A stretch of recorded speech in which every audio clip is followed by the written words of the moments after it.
प्रिय भाई बहनों, आज की रोटी की हर सदस्य व्यक्ति के लिए यीशु ख्रिस्तांची मधुर नावाचे सप्रेम नमस्कार। आज की दिनांक 10 जुलै 2025 गुरुवार। निरंतर प्रार्थना करा.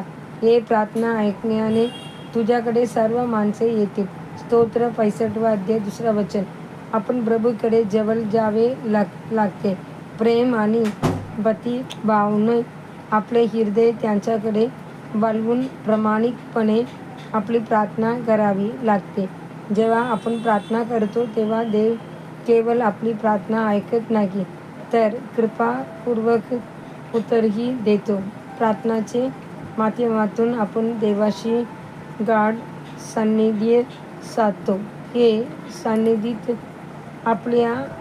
आम्हाला आनंद आणि सामर्थ्य देते. पण जे लोक प्रार्थनेला दुर्लक्ष करतात आणि देवाशी आपले नाते राखत नाहीत, ते संकटाची वेळी हालून जातात. काही वर्षांपूर्वी तामिळनाडूमध्ये एक धक्कादायक घटना घडली. एका ख्रिश्चन वैद्यकीय विद्यार्थीने आपल्या सहकार्याचे क्रूर आणि निर्दयतेने खून केला. त्या ख्रिश्चन विद्यार्थीचे आई वडील दोघेही डॉक्टर होते.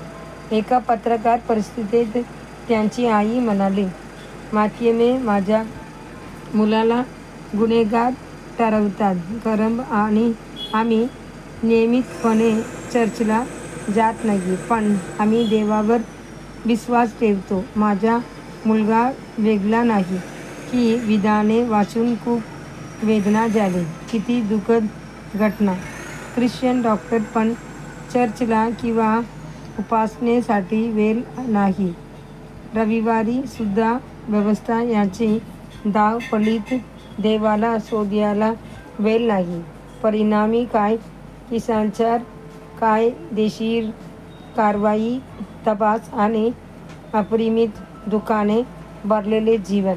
बायबल चेतावणी देते, जर तू सबात आनंदाचे दिवस मानशील आणि परमेश्वराची पवित्र दिवस मान देणार ठरशील, तर तू परमेश्वरामध्ये तुझा आनंद मानशील आणि मी तुला देशाच्या उंच भागावर स्वर करीन.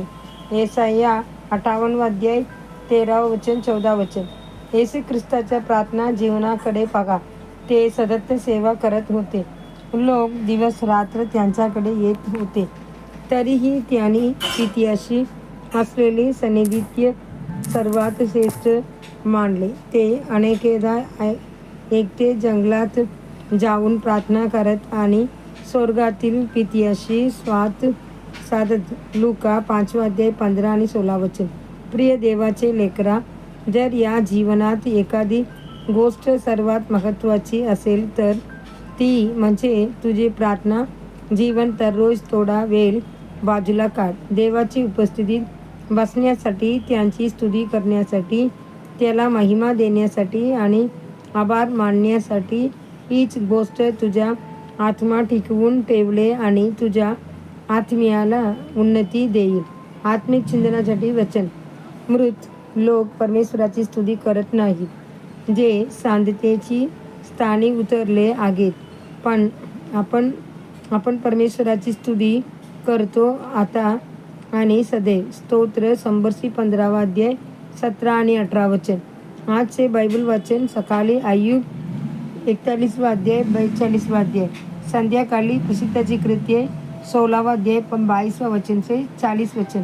धन्यवाद.